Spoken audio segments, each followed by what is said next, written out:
بسم الله الرحمن الرحيم الحمد لله رب العالمين والصلاة والسلام على رسوله الكريم أما بعد. قال الإمام أبو داود رحمه الله: باب في فضل أصحاب رسول الله صلى الله عليه وسلم. باب ہے اصحاب رسول صلی اللہ علیہ وسلم کی فضیلت کے بارے میں، صحابہ کرام کی فضیلت کے سلسلے میں یہ باب ہے۔ قال الإمام أبو داود رحمه الله: حدثنا عمرو بن عون قال أنبأنا وحدثنا مسدد قال حدثنا أبو عوانة عن قتادة عن سرارة بن عوف عن عمران بن حسين رضي الله عنه قال رسول الله صلى الله عليه وسلم: خير أمتي القرن الذين بعثت فيهم ثم الذين يلونهم ثم الذين يلونهم والله أعلم أذكر الثالث أم لا، ثم يظهر قوم يشهدون ولا يستشهدون وينظرون ولا يوفون ويخونون ولا يؤتمنون ويفشو فيهم السمن۔ اس حدیث کو امام صاحب نے دو استادوں سے روایت کیا ہے، یا دو سند کہہ سکتے ہیں۔ عمرو بن عون کے واسطے سے روایت کیا ہے اور مسدد کے واسطے سے روایت کیا ہے۔ عمرو بن عون نے تو انبانا کا لفظ استعمال کیا تھا اپنے آگے والے سے جب روایت کیا، اور مسدد نے حدثنا کا لفظ استعمال کیا ہے، اسی لیے ہا کو انبانا کے بعد لائے ہیں۔ روایت ہے یہ عمران بن حسین رضی اللہ عنہ سے، کہتے ہیں کہ رسول اللہ صلی اللہ علیہ وسلم نے ارشاد فرمایا: خیر امتی القرن الذین بعثت فیہم۔ خیر امتی، میری امت کے بہترین لوگ، افضل لوگ اس قرن کے لوگ ہوں گے، الذین بعثت فیہم، جن کے اندر میری بعثت ہوئی، جن لوگوں کے درمیان میں میری بعثت ہوئی، جن لوگوں کے درمیان میں مبعوث ہو کے آیا، ان لوگوں کا جو زمانہ ہے وہ میری امت کا بہترین زمانہ ہے، میری امت کے وہ بہترین لوگ ہیں۔ خیر امتی، میری امت کے، امت آپ صلی اللہ علیہ وسلم کی امت، آپ صلی اللہ علیہ وسلم سے قیامت تک بہت سارے لوگ ہوں امت میں، تو آپ صلی اللہ علیہ وسلم کی امت میں سب سے بہتر افضل لوگ کون ہیں؟ وہ لوگ جن میں نبی صلی اللہ علیہ وسلم کی بعثت ہوئی، یعنی صحابہ کرام رضی اللہ عنہم۔ ثم الذین یلونہم، پھر وہ لوگ جو ان کے بعد ہوں گے، ثم الذین یلونہم، پھر وہ لوگ جو ان کے بعد ہوں گے، یعنی جن میں بعثت ہوئی وہ صحابہ کرام، پھر ان کے بعد تابعین، پھر ان کے بعد اتباع التابعین۔ تین زمانے ہو گئے ہیں۔ اس کے بعد فرمایا: واللہ اعلم اذکر الثالث ام لا، یعنی پہلی تو نبی صلی اللہ علیہ وسلم کے زمانہ جو صحابہ کرام کا زمانہ تھا، اس کے بعد دو لوگوں کا ذکر تو انہیں یاد ہے کنفرم، عمران بن حسین کو بالکل یقینی ہے۔ پھر کہتے ہیں اللہ بہتر جانتا ہے کہ تیسرے زمانے کا ذکر کیا یا نہیں کیا۔ ان کے بعد یعنی ثم الذین یلونہم ثم الذین یلونہم ثم الذین یلونہم، یہ تین دفعہ کہا ہے یا دو ہی مرتبہ کہا ہے؟ تیسرے کے بارے میں شک ہے، دو مرتبہ کنفرم ہے، تو دو مرتبہ ثم الذین یلونہم کہنے سے تین زمانے آ جاتے ہیں، نبی صلی اللہ علیہ وسلم کا، یعنی صحابہ کرام کا، پھر اس کے بعد تابعین کا، اس کے بعد اتباع التابعین کا، یہ تین زمانے کنفرم ہیں۔ اس کے بعد والا جو ہے ان کو راوی کو شک ہو گیا۔ ثم يظهر قوم يشهدون ولا يستشهدون، پھر ایسے لوگ ظاہر ہوں گے، رونما ہوں گے ایسے لوگ، یشہدون گواہی دیں گے، ولا یستشہدون حالانکہ ان سے گواہی طلب ہی نہیں کی جائے گی، کوئی گواہی نہیں مانگے گا، پھر بھی آگے سے بڑھتے گواہی دیں گے۔ وینظرون ولا یوفون، اور نظر مانیں گے لیکن نظر کو پورا نہیں کریں گے، یعنی کسی چیز کو اپنے اوپر واجب کر لیں گے، اگر ایسا ہو جائے تو میں ویسا کروں گا، میں یہ صدقہ کروں گا، روزہ رکھوں گا، فلاں کام کروں گا، نظر مان لیں گے لیکن نظر کو پورا نہیں کریں گے۔ وَيَخُونُونَ، اور خیانت کریں گے، وَلَا يُؤْتَمَنُونَ، اور خیانت کرنے کی وجہ سے ان پر کوئی بھروسہ نہیں کرے گا، اعتماد نہیں کرے گا، وہ معتمد نہیں ہوں گے۔ قابل اعتماد وہ نہیں رہ جائیں گے، ان سے بھروسہ اٹھ جائے گا۔ وَيَفْشُ فِيهِمُ السِّمَنُ، اور ان میں سمن موٹا پن عام ہو جائے گا۔ موٹا پن عام ہو جائے گا یعنی کھانے پینے پر بہت زیادہ لوگ توجہ دیں گے، خوب وسعت کے ساتھ کھائیں گے، اور اس کی وجہ سے موٹاپا آئے گا، پھر ان کے اندر سستی آئے گی، لاپرواہی آئے گی، دین پر عمل کرنے میں وہ لوگ سست اور کاہل ہوں گے۔ تو یہ کنایا ہے ایک طرح سے سستی اور کاہلی کی طرف، کہ لوگ موٹے ہو کے سست اور کاہل ہو جائیں گے۔ اس حدیث میں ہمیں معلوم ہوا کہ سب سے بہترین زمانہ اور سب سے بہترین زمانے کے لوگ وہ صحابہ کرام کا زمانہ، نبی صلی اللہ علیہ وسلم کا زمانہ ہے۔ پھر اس کے بعد جو زمانہ فضیلت والا ہے یا ان کے بعد جو لوگ ہیں، یہ وہ لوگ ہوں گے جو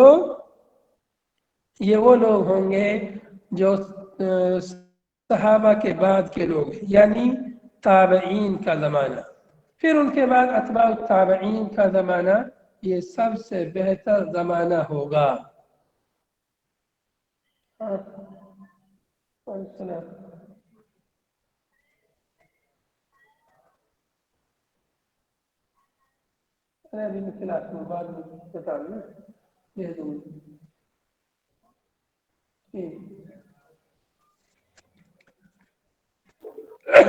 خير أمتي القرن الذين بعثت فيهم ثم الذين يلونهم ثم الذين يلونهم والله أعلم أذكر الثالث أم لا۔ تو علامہ ابن القیم رحمہ اللہ فرماتے ہیں کہ یہ تین زمانے کنفرم ہے، صحابہ کے، تابعین کے، اتباع التابعین کے زمانے، تین مرتبہ، تو یہ بالکل صحیح ہے۔ لیکن ثم الذین یلونہم ثم الذین یلونہم یہ 2 ہی مرتبہ کہا ہے، تیسری مرتبہ کہنے والی بات جو ہے اس کے بعد والی وہ شاید محفوظ نہیں، وَلَعَلَّ هَذَا غَيْرُ محفوظ ہے، یعنی 3 مرتبہ ایسا نہیں کہا، 2 ہی مرتبہ کہا ہے۔ اکثر روایتیں 2 ہی مرتبہ کا ذکر کرتی ہیں۔ تو اس کے بعد ہے ثم يظهر قوم يشهدون ولا يستشهدون، پھر ایسی قوم ظاہر ہوگی جو گواہی دیں گے بغیر گواہی طلب کیے ہوئے۔ اور ایک روایت میں ذکر آتا ہے گواہی دینے، خیر الشہود الذی یأتی بشہادته قبل ان یطلب، بہترین گواہی وہ ہے جو آدمی طلب کرنے سے پہلے ہی دے دے۔ تو دونوں روایتوں میں جمع کی صورت یہ ہے کہ جو مذموم ہے یہ اس شخص کے بارے میں ہے جس نے گواہی کی دینے کی جلدی کی، اس شخص کو جو گواہی جانتا ہے، اسے اس کے بارے میں علم ہے، اور اس کے طلب کرنے سے پہلے اس کو گواہی دے رہا ہے، یعنی اس کو معلوم ہے کہ ایسا ایسا ہے لیکن وہ گواہی بھی نہیں طلب کرا، پھر بھی جا کے اس کو گواہی دے رہا ہے۔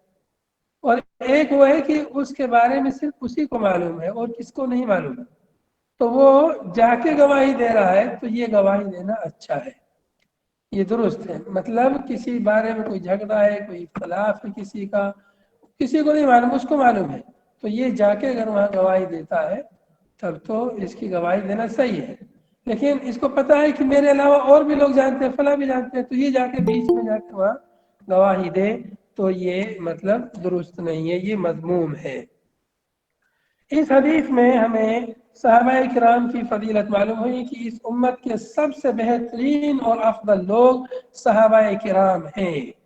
پھر اس کے بعد وہ لوگ ہیں جو صحابہ کرام کے بعد کے لوگ ہیں، یعنی رتبے میں، مرتبے میں، ایمان میں، ایقان میں، یہ سب کون ہے صحابہ کرام کے بعد؟ تابعین کا درجہ ہے، اس کے بعد اتباع التابعین کا درجہ ہے۔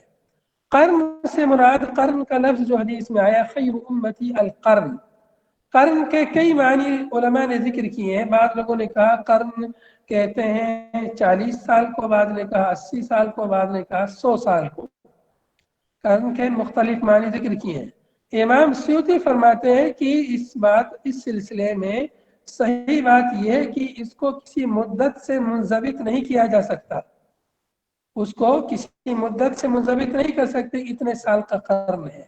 یہاں ویسے قرن 1 صدی کو 100 سال کو کہتے ہیں عمومی طور پر، لیکن یہاں پر اس کو کسی مدت سے اور سالوں سے معین نہیں کر سکتے۔ اللہ کے نبی صلی اللہ علیہ وسلم جو قرن ہے، جو صحابہ کرام کا جو قرن ہے، وہ نبی صلی اللہ علیہ وسلم کی بعثت سے لے کے شروع ہوتا ہے، اور آخری صحابی کی جب تک وفات ہوتی ہے تو تب تک یہ صحابہ کرام ہی کا قرن شمار ہوتا ہے۔ تقریباً 120-23 سال کے لگ بھگ یہ مدت بنتی ہے۔ تو اتنی لمبی مدت یہ صحابہ کرام، حالانکہ اس بیچ میں بہت سارے تابعین بھی پیدا ہوئے، وفات بھی پائی تابعین اس بیچ میں، تو یہ پورا زمانہ صحابہ کا زمانہ، صحابہ کا قرن کہلاتا ہے۔ اور اس کے بعد تقریباً 60 سال کے بعد یا 70 سال کے بعد تک صحابہ کرام کے یعنی سن 170 ہجری تک یہ تابعین کا زمانہ شمار ہوتا ہے، اور پھر اس کے تقریباً 220 ہجری کے بعد وہ اتباع التابعین تک کا زمانہ شمار ہوتا ہے، جیسا کہ امام سیوطی نے ذکر کیا ہے۔ اس کے بعد بہت ساری بدعتیں اور ظاہر ہوئی، جیسے معتزلہ، خوارج، جہمیہ۔ خوارج تو پہلے ظاہر ہو چکے تھے، معتزلہ وغیرہ کی بدعتیں ظاہر ہوئی، خلق قرآن کا فتنہ بھی پھر ظاہر ہوا اس زمانے میں۔ تو حاصل کلام یہ کہ صحابہ کرام کا زمانہ اور صحابہ کرام سب سے افضل اس امت کے افراد، ان کے بعد تابعین ہیں، ان کے بعد اتباع التابعین ہیں، بالعموم یہ سب سے زیادہ فضیلت یہ لوگ رکھتے ہیں۔ اگلا باب ہے باب فی النہی عن سب اصحاب رسول اللہ صلی اللہ علیہ وسلم۔ باب ہے ممانعت کے بارے میں اصحاب رسول کو برا بھلا کہنے کی ممانعت کے بارے میں یہ باب ہے۔ جی کوئی سوال کر رہا تھا؟ شیخ صاحب زمانہ کب تک ہے پھر بتائیے؟ کس کا معنی؟ صحابہ کا زمانہ کب تک؟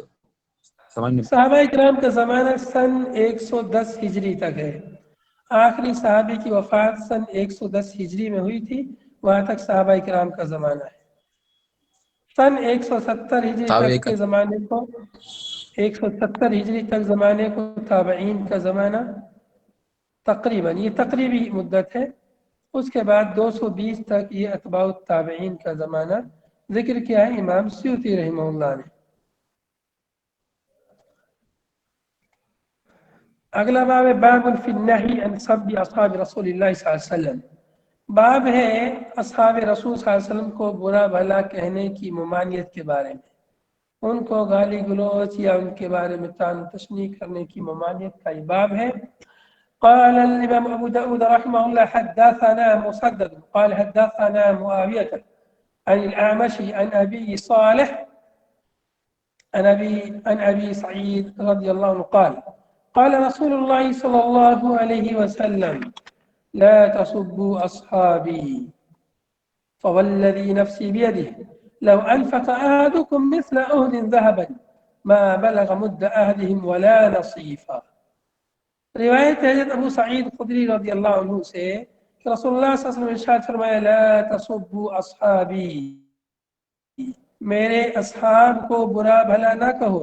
لا تسبوا اصحابی، میرے اصحاب کو، میرے صحابہ کو برا بھلا نہ کہو۔ فوالذی نفسی بیدی، اس ذات کی قسم جس کے ہاتھ میں میری جان ہے، لو انفق احدکم مثل احد ذهبا، اگر تم میں کا کوئی شخص خرچ کرے احد پہاڑ کے برابر سونا، ما بلغ مد احدهم ولا نصیفا، نہیں پہنچ سکتا مد احدهم، ان میں سے کسی کے مد کو بھی، ولا نصیفا، اور نہ ہی آدھے مد کو بھی۔ اگر کوئی شخص احد پہاڑ کے برابر سونا اللہ کے راستے میں خرچ کرے تو کسی صحابی کے ایک مد غلہ خرچ کرے اللہ کے راستے میں، کوئی شخص کوئی صحابی، یا آدھا مد اللہ کے راستے میں خرچ کرے تو اس آدھے مد کے برابر بھی کوئی غیر صحابی احد پہاڑ کے برابر سونا خرچ کرے، جب بھی صحابی کے مقام و مرتبہ کو نہیں پہنچ سکتا۔ اس حدیث میں اللہ کے نبی صلی اللہ علیہ وسلم نے حکم دیا لا تسبوا اصحابی، اس کے دو مفہوم علماء نے بیان کیے ہیں. ایک تو ایک اصحابی سے خاص صحابہ مراد ہے. ان اللہ کے نبی صلی اللہ علیہ وسلم نے صحابہ کرام کو حکم دیا کہ میرے جو خصوصی جو صحابی ہیں، جو سابقون الاولون ہیں، ان کے بارے میں لبکشائی نہ کرو، ان کے بارے میں برا بھلا نہ کہو. تو اس اللہ کے نبی صلی اللہ علیہ وسلم کے خاص صحابہ بعد نے یہ کہا ہے. اور بعد نے یہ کہا ہے کہ نہیں، تمام صحابہ مراد ہیں، اور مخاطب اس کے غیر صحابہ اس کے مخاطب ہیں اس حدیث کے. یعنی غیر صحابہ کو اللہ کے نبی صلی اللہ علیہ وسلم نے مخاطب کیا ہے کہ میرے اصحاب کو، صحابہ کرام کو برا بھلا نہ کہو. اس حدیث کا سبب نزول بھی ہے، یا سبب ورود کہہ سکتے ہیں. سبب ورود، حدیث کا سبب ورود، اللہ کے نبی صلی اللہ علیہ وسلم نے حدیث کیوں بیان کی تھی؟ اس کا سبب ورود یہ ذکر کیا ہے علماء نے کہ حضرت خالد بن ولید اور عبد الرحمن بن عوف رضی اللہ عنہ کے درمیان میں کچھ تو تمے ہو گئی تھی. تو حضرت خالد نے عبد الرحمن بن عوف کو کچھ برا بھلا کہہ دیا. اس وقت اللہ کے نبی صلی اللہ علیہ وسلم نے یہ حدیث بیان فرمائی کہ میرے اصحاب کو کوئی برا بھلا نہ کہے. اس ذات کی قسم جس کے ہاتھ میں میری جان ہے، اس سے اللہ رب العالمین کے لیے ید کی صفت اس سے ثابت ہوتی اس حدیث سے. اس ذات کی قسم جس کے ہاتھ میں میرا نفس یعنی میری جان ہے. اللہ کے نبی صلی اللہ علیہ وسلم نے اللہ کی قسم کھا کے فرمایا کہ لو انفق احدکم، اگر خرچ کرے کوئی شخص تم میں سے مثل احد ذهبا، احد پہاڑ کے برابر سونا خرچ کرے، تو بھی ان میں سے کسی کے ایک مد یا آدھے مد کے برابر بھی وہ نہیں پہنچ سکتا. تو اس حدیث سے صحابہ اکرام کی بالعموم فضیلت معلوم ہوئی. اس حدیث سے صحابہ اکرام کے بارے میں لبکشائی کرنا، ان کے بارے میں تسنی کرنا، ان کو برا بھلا کہنا، ان کو لعن و طعن کرنا حرام ہے. اس حدیث سے یہ بات بھی معلوم ہوئی. اس حدیث سے یہ بھی معلوم ہوئی کسی بات کی تاکید کے لیے قسم کھائی جا سکتی ہے. اس حدیث سے اللہ کے رب العالمین کی صفت ید بھی اس سے ثابت ہوا. بعض لوگ ترجمہ کرتے ہیں اس ذات کی قسم جس کے قبضہ قدرت میں میری جان ہے، تو وہ معنی درست نہیں ہے. معنی درست یہ جس کے ہاتھ میں میری جان ہے. اس سے اللہ کے رب العالمین کے لیے صفت ید جیسے اس کے شایع نشان ہے، ویسے اس میں ہم اللہ کے لیے ید کا اثبات کرتے ہیں. اور اس کے بعد یہ بھی معلوم ہوا کہ غیر صحابی چاہے کتنا بھی خرچ کر دے، یہاں پر یہ مطلب نہیں کوئی بہت پہاڑ خرچ کر دے گا اس کے برابر سونا تو صحابہ کے برابر پہنچ جائے گا، نہیں. اس کے بعد مطلب کوئی کتنا بھی خرچ کرے، کتنا بھی نیک عمل کرے، لیکن صحابہ کے مقام و مرتبے کو وہ نہیں پہنچ سکتا ہے. اگلی حدیث قال حدثنا احمد بن يونس قال حدثنا زائدة بن قدامة الثقفي قال حدثنا عمر بن قيس الماصر عن عمرو بن ابي قرة قال كان حذيفة بالمدائن فكان يذكر أشياء قالها رسول الله صلى الله عليه وسلم لأناس من أصحابه في الغضب. روایت ہے عمرو بن ابی قرہ سے، کہتے ہیں کہ کان حذیفة بالمدائن، حضرت حذیفہ ابن یمان رضی اللہ عنہ مدائن میں تھے. مدائن ایک جگہ کا نام ہے، مدائن میں تھے. فکان یذکر اشیاء، چنانچہ حضرت حذیفہ رضی اللہ عنہ کچھ ایسی چیزوں کو ذکر کرتے تھے، ایسی چیزوں کا تذکرہ فرماتے تھے جن کو رسول اللہ صلی اللہ علیہ وسلم نے فرمایا تھا لِأُنَاسٍ کچھ لوگوں سے من اصحاب اپنے صحابہ میں سے فی الغضب غصے کی حالت میں. اللہ کے نبی صلی اللہ علیہ وسلم نے اپنے صحابہ سے غصے کی حالت میں جو بعض باتیں بیان کی تھی، ان باتوں کا تذکرہ کرتے تھے حضرت حذیفہ ابن یمان رضی اللہ عنہ مدائن میں. فَيَنْطَلِقُ نَاسٌ مِّمَّنْ سَمِعَ ذَلِكَ مِنْ حُذَيْفَةَ، تو بعض لوگ جنہوں نے حذیفہ رضی اللہ عنہ سے یہ باتیں سنی وہ گئے، چل کر گئے. فَيَنْطَلِقُ نَاسٌ، لوگ کچھ لوگ چل کر گئے ان لوگوں میں سے جنہوں نے سنا تھا اس کو حذیفہ رضی اللہ عنہ سے. فَيَأْتُونَ سلمان، یہ لوگ حضرت سلمان فارسی رضی اللہ عنہ کے پاس آئے. فَيَذْكُرُونَ لَهُ قَوْلَ حُذَيْفَةَ، اور حضرت سلمان سے انہوں نے حذیفہ رضی اللہ عنہ کا قول ذکر کیا کہ حذیفہ ایسا ایسا کہتے ہیں فلاں فلاں صحابی کے بارے میں. فَيَقُولُ سلمان، تو سلمان رضی اللہ عنہ کہتے ہیں ان سے حذیفۃ اعلم بما یقول، جو حذیفہ کہہ رہے ہیں وہ وہی جانتے ہیں، مجھے نہیں معلوم۔ حذیفۃ اعلم بما یقول مطلب انہوں نے تصدیق نہیں کی ہے، سلمان نے حذیفہ کی بات کی تصدیق نہیں کی، بلکہ کیا کہا، حذیفۃ اعلم بما یقول، جو وہ کہہ رہے ہیں وہی جانتے ہیں، وہی زیادہ جانتے ہوں گے کیا کہہ رہے ہوں گے۔ فیرجعون الی حذیفہ، یہ لوگ واپس حضرت حذیفہ کے پاس لوٹ کر آتے ہیں اور کہتے ہیں فیقولون له، حضرت حذیفہ سے کہتے ہیں یہ لوگ، قد ذکرنا قولک لسلمان، ہم نے آپ کی بات سلمان فارسی کو ذکر کی تھی، ان سے ہم نے تذکرہ کیا تھا، فما صدقک ولا کذبک، تو انہوں نے نہ تو آپ کی تصدیق کی اور نہ تکذیب کی۔ کیا کہا، حذیفہ عالم ما یقول، تصدیق بھی نہیں کی اور تکذیب بھی نہیں کی۔ تو حذیفہ کو اچھا نہیں لگا کہ میں نے حدیث ان کو سناتا ہوں تو سلمان نے حدیث کی تصدیق کیوں نہیں کی، تو حذیفہ خود سلمان کے پاس آئے، فاتا حذیفہ سلمان، حذیفہ رضی اللہ عنہ سلمان کے پاس آئے، وہو فی مبقلۃ، اس حال میں کہ سلمان مبقلہ میں تھے، یعنی ساگ سبزی ترکاری کی جو جگہ ہوتی ہے جہاں پر یہ سب ہوتی ہیں، ساگ سبزی ترکاری کی جگہ، اس کو مبقلہ کہتے ہیں، جس میں ساگ سبزی اگائی جاتی ہو یا ایک ہی جہاں پر بیچی جاتی ہو۔ بقالہ آج کل کہتے ہیں ایسی عرب میں ایسی جگہ کو، ساگ سبزی والی جگہ کو۔ فقال یا سلمان، حذیفہ نے کہا اے سلمان، ما یمنعک ان تصدقنی بما سمعت من رسول اللہ صلی اللہ علیہ وسلم، تجھے کون سی چیز منع کرتی ہے کہ تو تصدیق کرے میری اس سلسلے میں جس کو میں نے رسول اللہ صلی اللہ علیہ وسلم سے سنا ہے، میں نے جو باتیں رسول اللہ صلی اللہ علیہ وسلم سے سنی ہے ان باتوں کو تم سچ کیوں نہیں کہتے ہیں، ان کی تصدیق کرنے میں کون سی چیز تمہیں منع کرتی ہے؟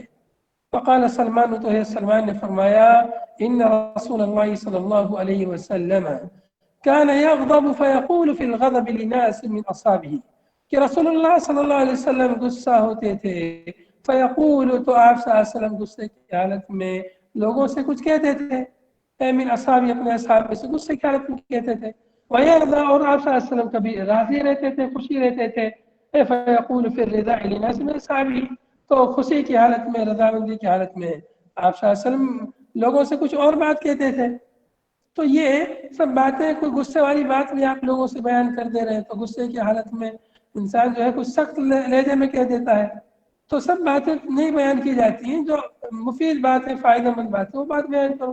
ایسی باتیں کیوں بیان کرتے ہو جس کی وجہ سے لوگ متنفر ہوں، لوگوں کے دلوں میں لوگوں کے تعلق سے حسد، کینہ، کبر، بغض وغیرہ، دشمنی، عداوت پیدا ہو جائے، تو جو باتیں فائدے والی وہی بیان کرو۔ اور فرمایا آگے اپنی بات کی پھر انہوں نے دلیل رکھی، اما تنتهي حتى تورث رجالا حب رجال ورجالا بغض رجال، اما تنتهي، کیا تم باز نہیں آؤ گے یہاں تک کہ تم پیدا کر دو گے کچھ لوگوں میں حب رجال، کچھ لوگوں کی محبت، ورجال، اور کچھ لوگوں میں پیدا کر دو گے بغض رجال، کچھ لوگوں کی عداوت، کچھ لوگوں کی بغض، کچھ لوگوں کے لیے بغض پیدا کر دو گے، عداوت پیدا کر دو گے، یعنی ان باتوں کی وجہ سے تم کچھ لوگوں کے دلوں میں کچھ لوگوں کی محبت ڈال دو گے، کچھ صحابہ کی محبت ڈال دو گے، اور کچھ صحابہ سے دشمنی لوگوں کے دلوں میں ڈال دو گے، ایسی باتوں کو بیان کر کے۔ کیا تم باز نہیں آؤ گے؟ وَحَتَّى تُوقِيَ اخْتِلَافًا وَفُرْقَةً، یہاں تک کہ تم ڈال دو گے اختلاف اور تفرقہ لوگوں کے درمیان، تم باز نہیں آؤ گے یہاں تک کہ تم لوگوں کے درمیان افتراق اور فرقہ بندی ڈال دو گے، کیا جب تک باز نہیں آؤ گے؟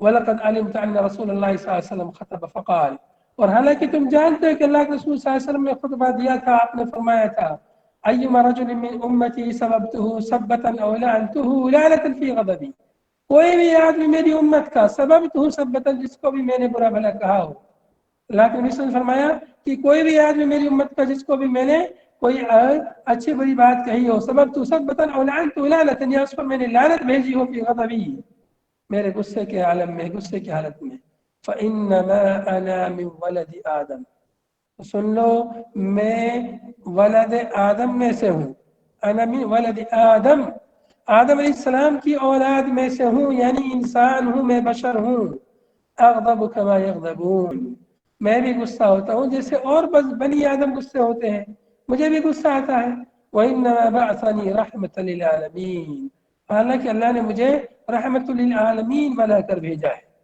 فَاجْعَلْهَا عَلَيْهِمْ، فَاجْعَلْهَا، یا اللہ، فَاجْعَلْهَا عَلَيْهِمْ صَلَاةً يَوْمَ الْقِيَامَةِ، اے اللہ اس کو بنا دے، اس لعنت کو، اس سب و ستم کو اے اللہ بنا دے ان پر صلاۃ قیامت کے دن۔ صلاۃ یہاں پر رحمت کے معنی میں، اللہ اسے رحمت بنا دے۔ جو بھی میں نے سب و ستم اور لعنت کی ہے اپنے صحابہ میں سے کسی کو غصے کی حالت میں اللہ تو اسے قیامت کے دن ان کے لیے رحمت بنا دے۔ تو اس حدیث سے معلوم ہوا کہ اللہ کے نبی صلی اللہ علیہ وسلم نے اگر کسی صحابی کو برا بھلا کہا، کسی صحابی کو غصے میں کچھ کہا یا کسی پر لعنت بھیجی تو گویا کہ وہ لعنت رحمت میں بدل گئی ہے۔ تو وہ لعنت، وہ سب و شتم، وہ برا بھلا کہنا، وہ ڈانٹ اور ڈپٹ اس کے لیے باعث فضیلت بن گئی۔ اس لیے کہ اللہ کے نبی صلی اللہ علیہ وسلم نے اللہ تعالیٰ سے اس کے لیے خصوصی دعا فرما دی کہ اللہ اس کو ان کے لیے قیامت کے دن رحمت بنا دے۔ تو جو بھی لعنت ہے یا جو بھی برا بھلا کسی صحابی کو اللہ کے نبی صلی اللہ علیہ وسلم سے ثابت ہے تو وہ دراصل کیا ہے؟ وہ دراصل اس صحابی کے لیے باعث فضیلت ہے۔ اس لیے کہ اللہ کے نبی صلی اللہ علیہ وسلم نے اللہ سے دعا کر دی کہ اللہ اسے میری امت کے ان لوگوں کے لیے رحمت بنا دے۔ بعض روایتوں میں الفاظ بالکل واضح ہے، فَإِنَّمَا أَنَا مِنْ وَلَدِ آدم کے بجائے بعض روایتوں میں ہے فَإِنَّمَا أَنَا بَشَرٌ فَأَيُّمَا رَجُلٍ مِّنَ الْمُسْلِمِينَ صَبَبْتُ أَوْ لَعَنْتُهُ أو جلدت فاجعلها له زكاة ورحمة۔ صحیح مسلم میں الفاظ مختلف ہیں، یہ روایت صحیح مسلم میں بھی موجود ہے، مختلف الفاظ سے یہ آخری جو الفاظ ہیں۔ ایک روایت میں اللہ تعالیٰ اسے ان کے لیے زکوٰۃ بنا دے اور ان کے لیے رحمت بنا دے، رحمت کے الفاظ کی صراحت ہے۔ تو جو کچھ بھی میں نے ان کو لعن و طعن کی، اللہ اس کو ان کے لیے زکوٰۃ یعنی باعث طہارت بنا دے، ان کی نظافت کا ذریعہ بنا دے اور ان کے لیے رحمت بنا دے۔ تو اس حدیث سے ہمیں کئی باتیں معلوم ہوئی۔ ایک تو یہ بات معلوم ہوئی کہ صحابہ کرام بعض صحابہ کرام جو ہے ایسی باتوں کو بیان کرنے سے منع کرتے تھے جن سے یعنی فتنہ فساد پیدا ہو، جن سے لوگوں کے دلوں میں بغض و عداوت پیدا ہو۔